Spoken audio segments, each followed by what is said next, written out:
Oh, good day, everyone. It's early. That's right, on a Friday. It's Peter Dunn, Pete the Planner. I said CEO of something. I don't even know. Hey, it's the host of the Pete the Planner Show, and there's Damian Dunn. Dame, I've shot so many videos and things this week where I'm claiming to be this person or that person that I don't even know how to label myself when I start a radio show these days. They all blend together, much like all of your personalities. Mea culpa time. We're sorry the volume has not been great here recently. The production value of the podcast has slipped. Dame is low. I am high. We're trying to fix it this week. Stick around. We're sorry that you have to turn it up so you can hear Dame, and then I blast your eardrums with frivolity, and that's never fun. No. I sounded insincere when I apologized there, didn't I? I think that's probably because you were. It's not actually. I am sincerely apologetic about the whole thing. I'm just frustrated by it because I just don't want to spend any time on it. Well, people may not understand if they've never put together a production before how time-consuming it can be to chase down the one little detail that may be throwing everything off. And if you don't have time to do that, then it just becomes one more thorn in your side.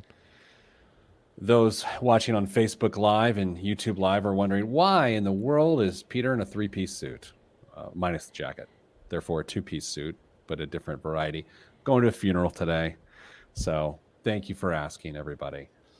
Lost a dear man, Fred Parker, poor man. But so anyway, we will go say goodbye to him later today. All right, Dame, let's do the show. We've got our segments lined up. The audience isn't really building because, well, we're broadcasting at an unusual time right now. But you know what? They'll get over it, right? I hope they come back eventually. So here's what I've said. I don't care who's watching, and I don't care if the audio quality is bad. Is that what I've said? Essentially. Thank you, Danza, for the kind words. Okay. Dan, we'll start the show in 3, 2. This week on the Pete the Planner Show, we answer your money questions. Here how the show works. You email us, askpete@petetheplanner.com. That's askpete@petetheplanner.com. And Damian Dunn, no relation, Vice President of Advice at Your Moneyline and Hey Money, joins me to answer your questions. Hi, Dame. Don't you think it'd just blow people's mind if someday we said, you know what, we've been related this whole time? It's just been a big ploy. Didn't we threaten to do like a 23andMe, and then I backed out because I didn't want my DNA out there or something? Yeah, like that? Something yeah. Mr. Conspiracy Theory. Okay, so Oz is slacking me right now. Is she about to tell me our radio is low? No, she is not. Okay, our volume is low. Okay, Dame, here we go.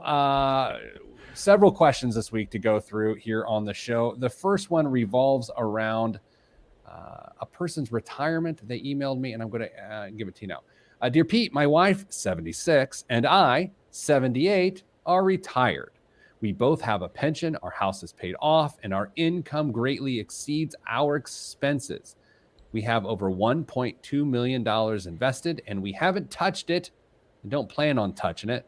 We've always been conservative investors, but we've recently gotten to a point in which we want to be done with stock market investing altogether. We just don't want to think about our money fluctuating in value. And we also don't want bonds or annuities. We just want to be done. Are we being foolish? William in Newport Beach. Dame, what do you think? Interesting situation. This isn't quite as uncommon as it may sound to some folks. If you are a family who's got had two people employed with pensions and then maybe Social Security on top of it, and lived a relatively conservative lifestyle, it's not uncommon to retire with at least as much income as you had when you were in full working ages. So even though it seems maybe a little foreign to us, it is very possible. So in this particular instance, criminy, they were excellent savers, it sounds like, and they've got all the income they need based on what their expenses may be. As long as inflation doesn't screw things up drastically for them, I think it's very possible that they could check out of the market and just live their life. I guess the question becomes for me, there's a big element I want to talk about in a second, but to your point, how bad does inflation have to be to mess them up? If they are currently earning via the pension and Social Security much more than they need, they're not touching the 1.2 million. How much does inflation have to crush them for them to use up all of their income on their expenses and then have to dig into the 1.2 million? A lot. I mean, it's going to be impossible for us to come up with a realistic number, but part of their income right now, the Social Security side, is going to be tied at least a little bit to inflation. So that's going to be continually bumped. The pensions, who knows? I doubt it. That's probably going to be a fixed amount of money on a monthly basis. But then the savings side, even if their expenses start to outstrip the income that they're receiving, they're not going to come anywhere close, most likely, to pulling 4% of that money out on an annual basis to meet their needs. So I think they've got tons and tons of wiggle room, and they can start to honestly look to enjoy some of that money and what they might be able to do with it. Yeah, we are in the next segment going to talk about how Social Security is going to adjust next year based on this inflation we're dealing with right now. So to the point you just made, they are protected in that sense. The pension's a different story.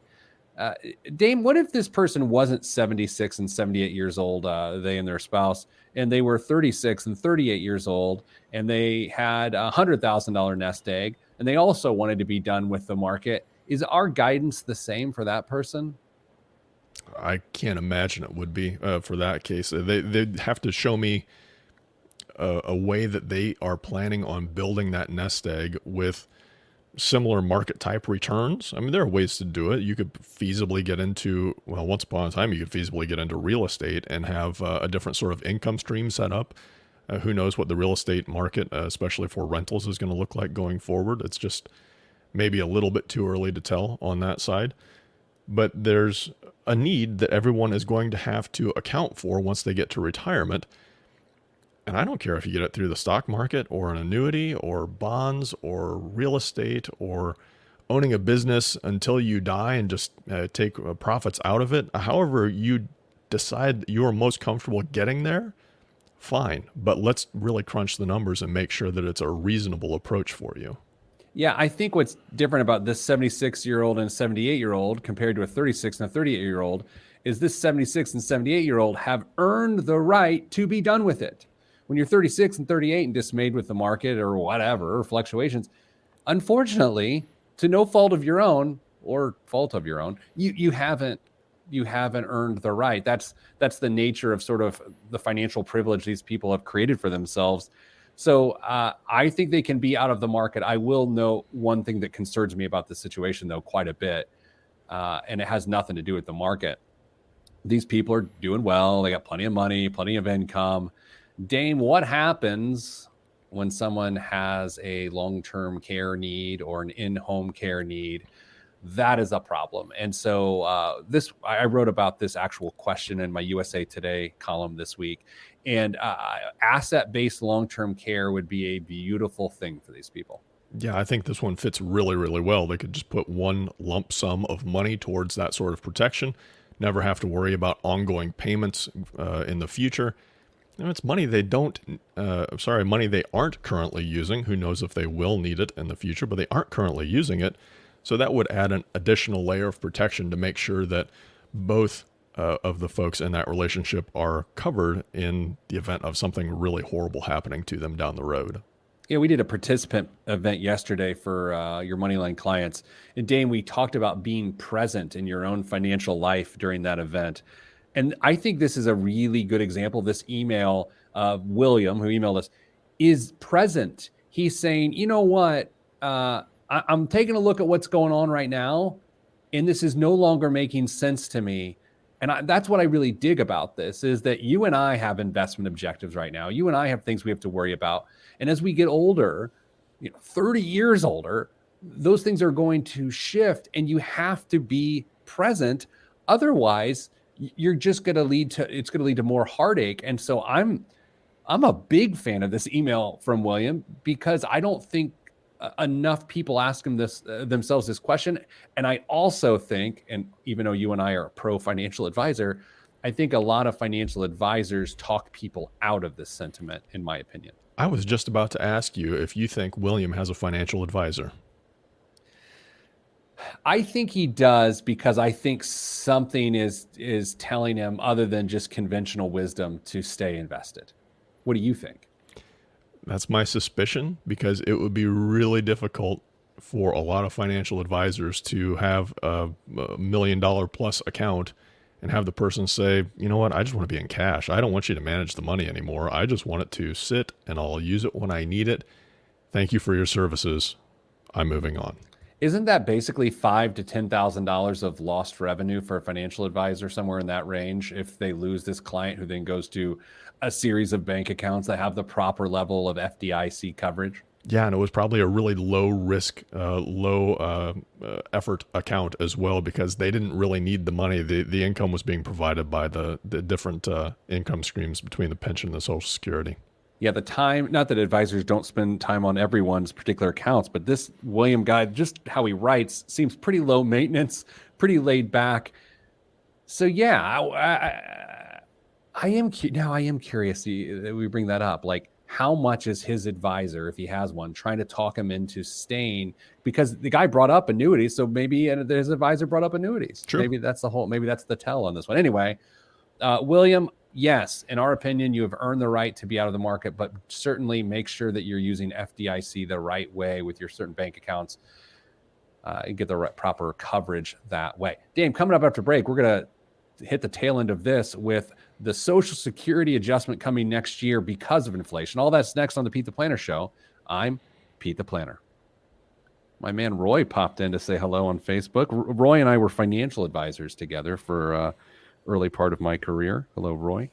Is Roy suggesting the annuity to our last? I don't know. He might. That's the thing. I think you and I both know, Dames, a lot of financial advisors tune in, and we appreciate their support. And by the way, your advisors or otherwise, people are free to disagree with us and give us their opinion. We're not going to, yell at them or anything like that. Dame, how's the three coworkers at the outset of today's show all decided to slack me at the same time? Well, they're not used to us doing the show at this time either, so they figure you're free to chat. Dame, I'm very excited. This is my last official work duty before my first vacation in a very long time. Once again, it's just me and the listeners standing between you and freedom. I couldn't decide, and you and I didn't even talk about this, whether you should just do a show without me and host it with someone else next week, or just go best of next week. We'll talk after the show. Oh, man. All right. Let's do that inflation Social Security story. It's right here. All right. Are you ready to go? Let's do it. 3, 2, 1. Back on the Pete the Planner Show. Dame, in the last segment, we were answering an email from William, who emailed askpete@petetheplanner.com. And William has some protection with the rigors of inflation beating him over the head from a Social Security perspective, because every year there's a COLA, a cost of living adjustment on Social Security retirement benefits. And just this week, we've gotten an estimate of what the adjustment's going to be in 2022. And Dame, that's quite the raise. Did you see it? I did, but I can't recall exactly what it is. It's like 20%, right? I wish. 6.1%. 6%. This, of course, is coming from the nonpartisan advocacy group, the Senior Citizens League. I think I've got some of the rookie cards stashed somewhere away. It's also a bump from last month's estimate. I think I touched on this on the show last month, where they thought it would be 5.3%. But now, since the new estimate of the Consumer Price Index from June increasing 5.4%, they're thinking 6.1%. That's a lot. That's a lot of money. That's a huge increase. Oh, yeah. I mean, for years and years and years, typically you only hear about the other side of that equation, how Social Security really doesn't increase and it's barely a meaningful adjustment. This year has the potential to be a gigantic increase, something very meaningful and very noticeable. So good on those of you that are collecting Social Security. You know what I can't figure out yet, because I'm not an economist, and anyone who's listening to this show who is an economist will just laugh at me and judge me.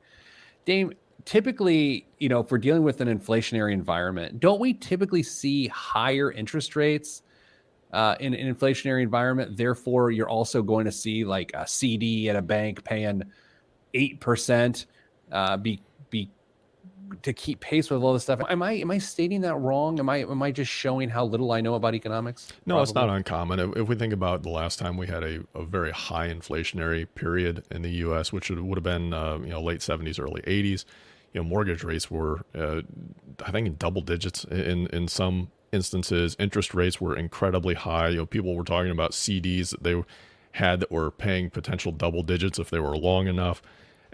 Just a different time period. So typically with inflation, higher inflation period, yes, we do see higher interest rates that go along with that. We haven't got there yet because in general, things are still really, really low, and we have had a very short-term rise in inflation. Who knows if it'll stay there or not, but the Fed has decided to keep things under control on the interest rate side, and we'll see if that changes in the near future, but it's not going to get ramped up really quick, and it's a long way to go until we get to even the interest rates that we had 15 years ago. There was concern this week that inflation is going to become increasingly problematic for people on the very low end of the wage scale, to the point where the inflation we're seeing in the housing market, the price increases we're seeing in the housing market, are completely pricing minimum wage and living wage workers out of the ability to afford housing, which that's pretty darn extreme, Dame. The idea that I mean, there's long been the argument that minimum wage was so low because you can't afford a lot of different things. Now we're saying the most elementary expense, housing, is unattainable based on the current level of inflation. That's a little terrifying. I have to admit, I read that headline on the way home yesterday in traffic. I was parked more or less, and I saw it on my phone. I was like, yeah, that's not good. Yeah, some of the issues that I hope don't persist are going to be pretty serious, and this is one of them. If you look around enough websites and check and see what housing is in certain areas of the country, you have the typical offenders. San Francisco and coastal cities have always been expensive, but now places like Boulder, Colorado, where a 1,000 square foot, essentially a tear down house, is going to be $750,000 just because it's in the right zip code in a big city that's not too far away from me. Someone took an abandoned building in on the edge of outside of the city proper, rehabbed it, and there are 3 units there now for $1.2 million a piece, and that is greatly out of the price range of the surrounding neighborhoods, and it just is a problem that's going to have to be reckoned with. Gentrification of certain areas is going to cause really big problems for a big number of people if we're not careful. The effects of how this recession and the recovery is going on even stretch to all corners of our country. Even look at retail rents in New York City and how much they've fallen, and how restaurants are starting up left and right in New York because rents are so low. In fact, this article in front of me right now suggests La Casa del Mofongo, Oh, which is, I believe I think it's like a polenta style thing made of yucca root. I might be making that up. Mofongo, something like Mofongo? that. I Yeah, thought that was was that the villain in The Lion King? could have been. That's Mufasa. Oh, A Latin restaurant and nightclub signed a 10-year deal on a 15,000 square foot space to close to Herald Square in New York City because rates are falling, or I should say, square foot price per square foot is falling so fast in New York City. It's pretty wild. Like I sometimes wish we weren't in this moment right now, so I could just watch it from above, and it seemed like high school econ all over again. But I feel like everything's heading in weird different directions, including mortgage rates fell even lower mhm. this week, and so refinances are up again. I think I feel a little bit different about commercial rent rates versus residential rent rates. I mean, if we can spur some development and entrepreneurship with good commercial rent rates to potentially reinfuse areas of cities that have been overlooked or neglected for a long period of time, to potentially bring more people to those areas, I think I'm in favor of that side of it. It's the residential, I'm sorry, rates that are really most concerning. So, do you have any idea what average asking retail rents are in New York City right now? How much per square foot do you think retail costs. And it's down 10.7% from last year at this time, and it's fallen 15 quarters in a row. But guess what the average dollar per square foot is in retail rent in New York City? Let's see, 200. $1,000 a square foot. It was at one time, right? I mean, you're exactly right. But it's $615 a square foot right now, which, given that it's fallen 15 quarters in a row, that's how we arrive at that number.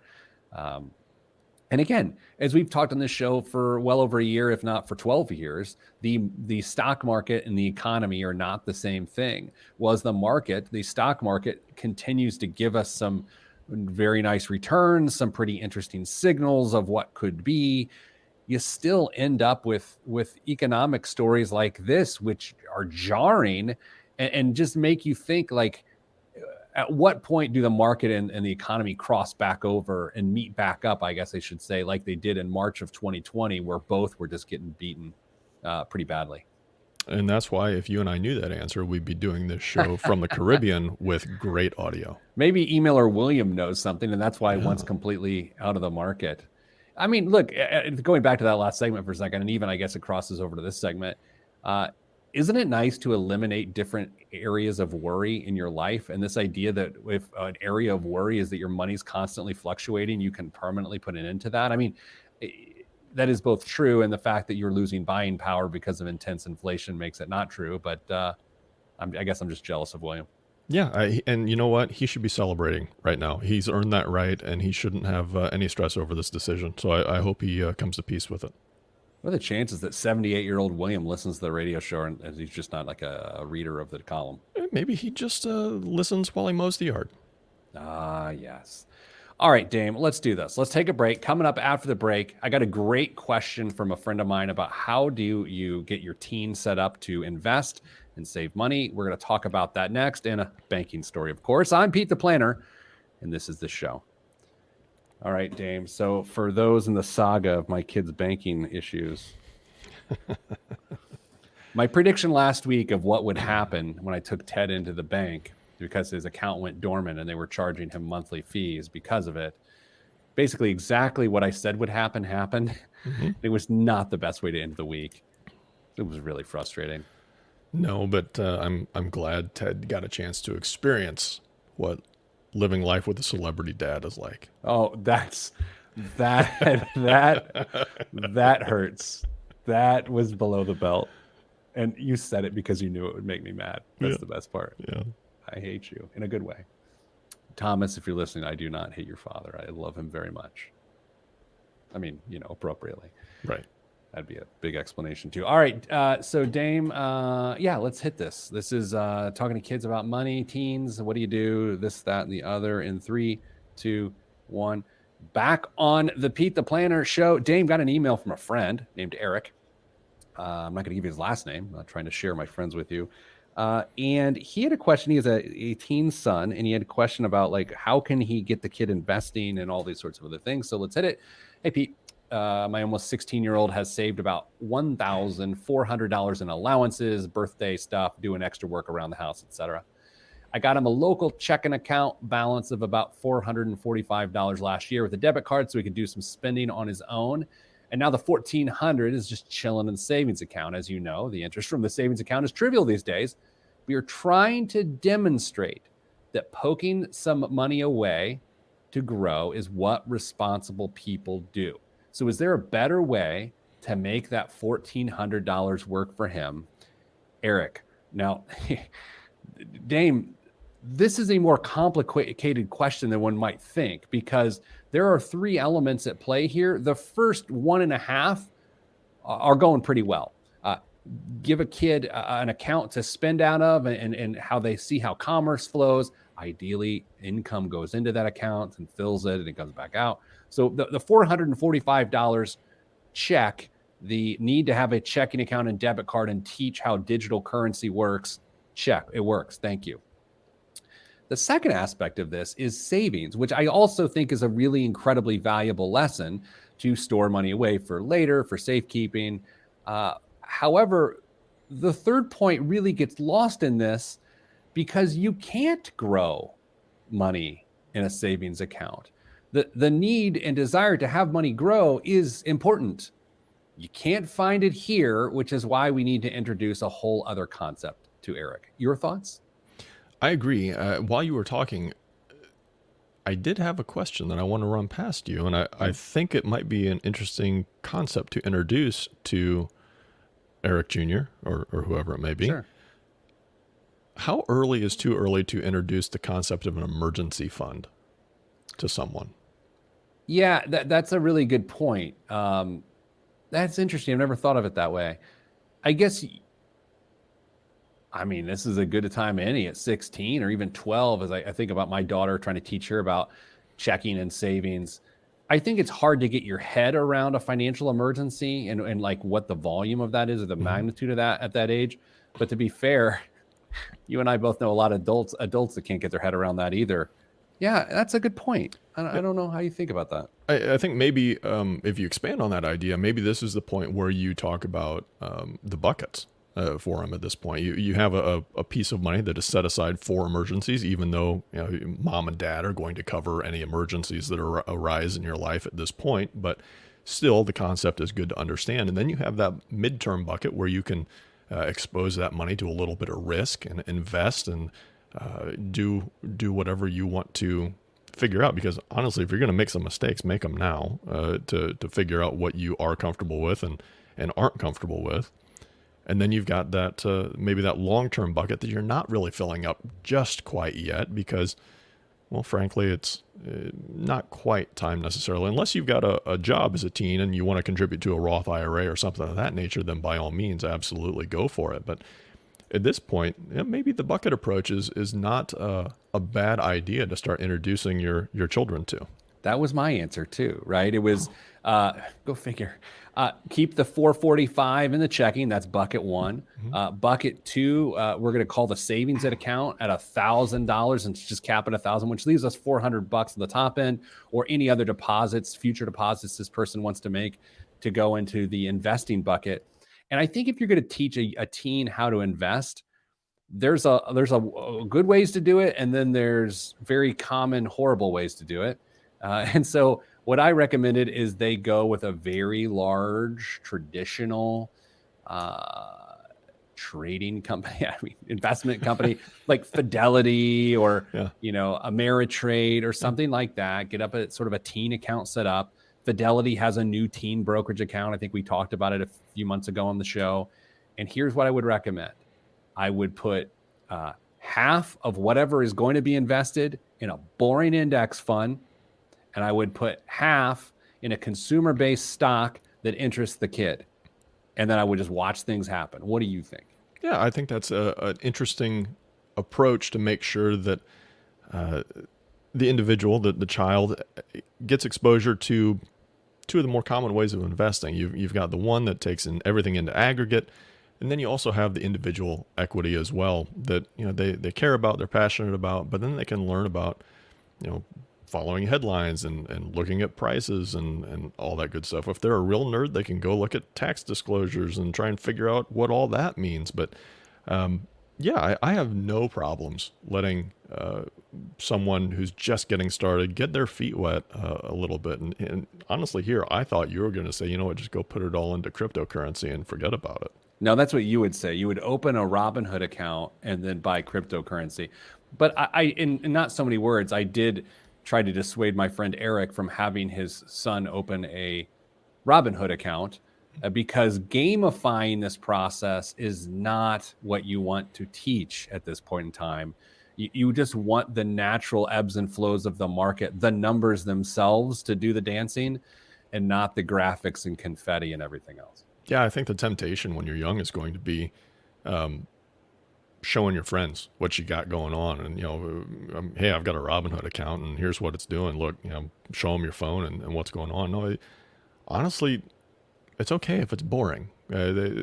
Just get them used to putting money away, looking for the results, evaluating the investments that they've got, and thinking long-term with it. So Robinhood's probably not the right option at this point, and I do like the idea of going with an established firm that can cater to their needs.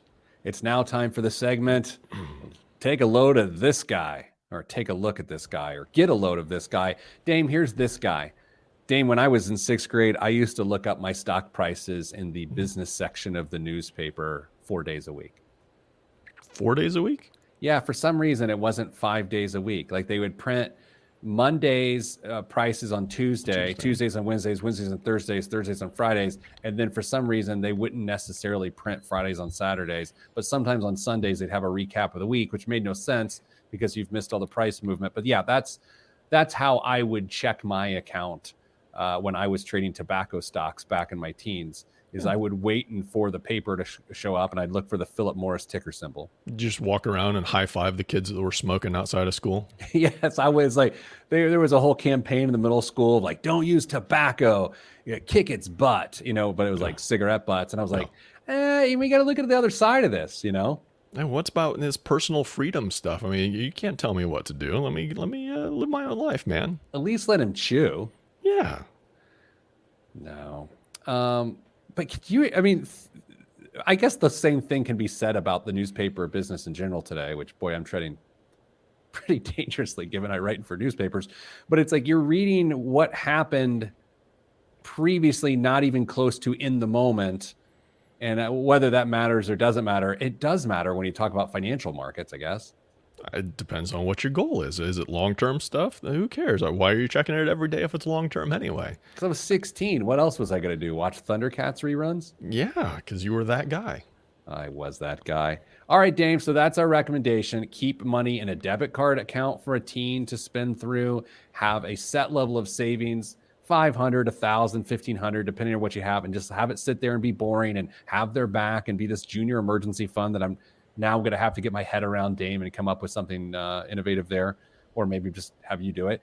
And then the third bucket, of course, is to show them how price fluctuations can be exciting and terrifying, and start to develop that risk tolerance. I think properly developing your teen's risk tolerance is super important, and dumping them into crypto or GameStop or AMC ain't the way to do it. That's not the way to develop someone's investment chops. Get them in an index fund, and then just a consumer-based stock.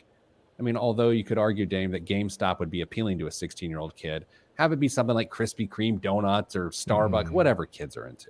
Sure. Yeah, I think that makes total sense, and will set them up for a successful long-term investing career. Dame, coming up after the break, the biggest waste of money of the week in the news. I found last week's biggest waste of money of the week while I was doom scrolling in bed. And so I will share with you next, right here on the Pete the Planner Show. I'm it, fella. All right.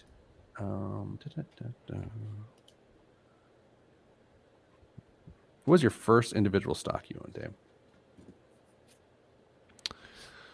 Facebook. Oh yeah, I think we've talked about this because you didn't buy individual stocks until like 15 years ago, 12, 15 years ago maybe. And it hit the target that I was going for and sold out, and it promptly continued to double or triple beyond that, and here we are. My first three were Philip Morris, Fifth Third Bank, and then Sirius Satellite Radio. Ooh. Sirius Satellite Radio, I think I went from like 20 cents to $4 a share, and I had thousands of shares. Yeah. That was nice. Yeah. Do you remember when you first got into investing and you would be like, I'm going to take a look at penny stocks? Do you remember that whole Totally. I don't know. Everyone's, because it sounds cheap. And so you're like, well, I mean, it's just pennies. Yeah. So let's just do the penny stocks. Yeah, there was a large automotive-related company in my hometown that had some big financial trouble a number of years ago, and their stock went to less than $1 a share. And of course, my dad, being the wonderful dad he was, told all his friends that I had bought tens of thousands of shares of it, and because then it promptly went right back up to $10 or $12 a share, and so all his friends were looking at me like I was now going to be the guy that was buying their drinks for the rest of their life. But no, I did not, unfortunately. What was the other? The pink sheets. Pink sheets. Check out the pink sheets. Yep. Okay. All right. Let's do the final segment. You ready with news, current events? I got it ready to go. Hopefully I don't steal one of your current events, because one of them is the biggest waste of money. I bet it is. That was down the list, but I think I know exactly where you're going. And 3, 2, 1. This week's biggest waste of money of the week right here on the Pete the Planner show is, Dame, I don't know if you know about the billionaires going to space. You've only brought it up the last 2 weeks. You know about it, right? I've heard something. And if you're keeping score at home, you wanted to have me bet on whether they'd make it back. Well, Richard Branson has made it back. 1 for 1. 1 for 1. And Jeff Bezos, I never know how to. I don't either. Does it? I mean, if we mispronounce his name, is he gonna get mad? He don't care. So he's going up with Blue Origin, which is the name of his company. Who cares? But there was an auction. Someone bid $28 million to ride along with Jeff Bezos on Blue Origin and his brother Mark and aerospace pioneer Wally Funk. I just wanted to say Wally Funk. And the person that bid $28 million isn't going on the mission. Yeah. I mean, you never know when the cable guy is going to show up. They give you that range, and maybe it just crossed over and he can't make it now. Yeah. So that's the weird thing about this is that the guy's not going on because he can't make the schedule work. He might go on a future mission. Now, the money was donated to charity. $28 million was donated actually to a foundation that Bezos controls. So now the son of a CEO of a Dutch private equity firm, Somerset Capital Partners, this 18-year-old kid, Oliver Damien, is going in his place. And so, boy, money talks and spaceships fly, right? Exactly. I think that's how I remember that saying going all the time. Do you have any interest whatsoever in going to outer space, in how these people are going to outer space? Like they're going up and they're up there for a couple minutes and they come. Does that interest you on any human level? Forget the money. Like I buy you a ticket. Are you going? Oh yeah. If you buy me the ticket, absolutely. But to go up there and spend a couple minutes floating around and coming back down, I'd at least want to circle the earth a couple times probably, but to make it worth my time. Yeah, I don't have much interest in this whole thing. Like, I know if I went to try to climb Mount Everest, I would most likely die. But I would have, and especially how bad I am at getting altitude sickness. But I would much rather go try to do something where I've done something as opposed to I just sit and I fly up into space. I don't know. I mean, did we talk about like me wanting to go to space camp when I was a kid? Oh yeah, we've talked about this. Yeah. So I mean, this is very appealing to me, but the cost for 2 minutes of floating around, I don't know. It just doesn't seem like a good use of anybody's money yet. Note to self: return gift card. Dame, what's in the news this week? It's comfort food in a cone. Mm-hmm. A limited edition macaroni and cheese flavored ice cream will hit freezers nationwide this week. Brooklyn-based ice cream maker Van Leeuwen and Kraft Heinz announced Tuesday of this week.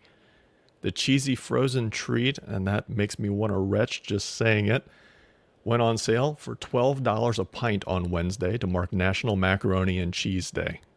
It'll be available for purchase at Van Leeuwen stores across the country as well as online while supplies last. The companies describe the ice cream as a, quote, cool, creamy scoop of ice cream that brings that comforting, nostalgic feeling from a warm bowl of Kraft macaroni and cheese. I will tell you, this sounds good to me. What? All right, so Mrs. Planner ran the New York City Marathon several years ago, and there was a restaurant in New York called WD-50. And the chef's name was Wiley Dufresne, and it was like one of these gastro-culinary things, molecular gastronomy, where they make food taste like other food, but it's in a different form. And one of the dishes we had was lox and bagel, but it was ice cream. And so like the bagel was formed, ice cream was formed into a bagel formation, which was actually salmon-flavored ice cream.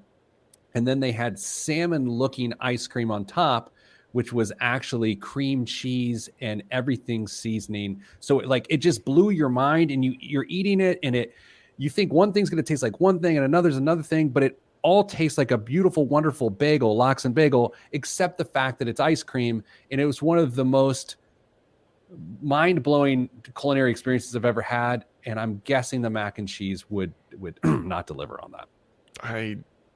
No, there's just no way that this is. Ugh, no. Pete, you like to cook. I know you like to cook. Oh, I love to cook. You ever use McCormick spices and rubs? I think at some point in time in my life, I've rubbed down with the McCormick's. Well, they're looking for some help. Specifically, they need a director of taco relations. Pardon me now?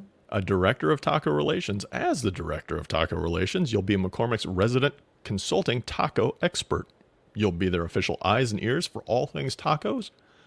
You'll have the opportunity to work with McCormick Kitchens to develop and innovate a delicious taco recipe and travel across the country in search of the latest taco trends, dialogue with other like-minded taco connoisseurs across social media, and be in on the latest street taco seasoning mixes developed by the McCormick Innovation Lab. You must be able to work remotely for up to 20 hours a week from September to December of 2021. Pete, how much do you think they will compensate you for 4 months of work? I'm thinking a lifetime supply of spices is my guess, honestly. Payment is $25,000 per month, not to exceed $100,000. To be a taco ambassador of some sort? Director of Taco Relations. This is a serious gig, Pete. If you are interested in applying, you have to submit by July 20th, 2021, 11:59 p.m. Eastern. That's a pretty good gig. Do you remember when you're a kid and you're trying to figure out like what are the best and worst jobs, and you get like armpit sniffer, and then you're like, no, but I could be an ice cream taster. Do you remember the whole thing? I think Totally. My kids are into that right now. Yeah. Do you remember what you would have said is your best job when you were a kid? Probably the same thing as what Ted says: a basketball player or a football player. For a long time, I said told everybody my dream job was a bullpen catcher for the Chicago Cubs. That's amazing. I mean, you'd have terrible knees and a swollen hand, but No, if you catch the ball in the pocket of the glove, Pete, you don't get a swollen hand. Look, I'm not into hockey. Dane, what else is in the news? States could do a far better job teaching financial literacy in their schools, a new report suggests. To that point, 66% of states earn grades of C or worse for such instruction, according to the nation's report card on financial literacy, a study released by the American Public Education Foundation. Just 17 states were given grades of A or B. The report relied on factors like graduation requirements, standards, and curriculums to create its scores. Just 5 states, Missouri, Nebraska, North Carolina, Utah, and Virginia, received an A grade for mandating personal financial education from kindergarten through 12th grade and requiring a standalone personal finance course for high school graduation. Another 12 states received a B, 19 states earned a C, and 12 were given a D. Meanwhile, 4 spots, Alaska, D.C., Puerto Rico, South Dakota, they got an F. Indiana? Yeah, what'd they get? You want to guess? C. We got a B, Pete. Indiana coming through with a solid B. This is one of, if I were in a gripey mood, which I'm not sure I am right now. I'm in a pretty decent mood because I'm about to go on vacation. This is a very frustrating thing for me, not the lack of education, but the reality as to what the education would need to be to work and why it doesn't work. The fact of the matter is people's financial literacy is in the tank because what would prevent it from being in the tank is to arm them against corporate greed, to show you how to not be taken advantage of by banks and real estate companies and marketing brands. Like, that's what it's about, but that's why you'll never have the financial literacy you need, because the places that fund this in an altruistic way, because it's a community service project, would actually be arming you against themselves, and that's why it'll never work. Yeah, financial literacy, I don't think probably goes quite far enough in determining or describing behavioral issues as well. Boy, I got a little more heated there than I'd like. Well, happy vacation. I almost busted a stitch on my vest. All right, well, Dame, so we'll figure out if there's a show next week or not. I don't want to be involved because I won't be here. But listen, everyone else, I hope the volume worked this week on the show. Dame's volume not too low, mine not too high, and everything in between. I'm sending you good vibes because good vibes are all that's in the budget. I'm Pete the Planner, and this is the show.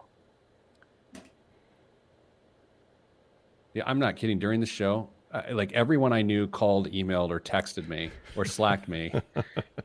but they're not all related. So it's not like the world just crashed and they want to know if I'm okay. It's just like, I don't know why I don't just turn off all notifications, because it was horrendous. It's a train wreck here. That would have been a good idea. All right. So Dame, are you doing a show next week, or are we talking about that off the air? We're going to talk about that off the air. Okay. Hey everybody. I hope you have a good week, whether it's with Dame or with no one. And of course, as always, stay getting money.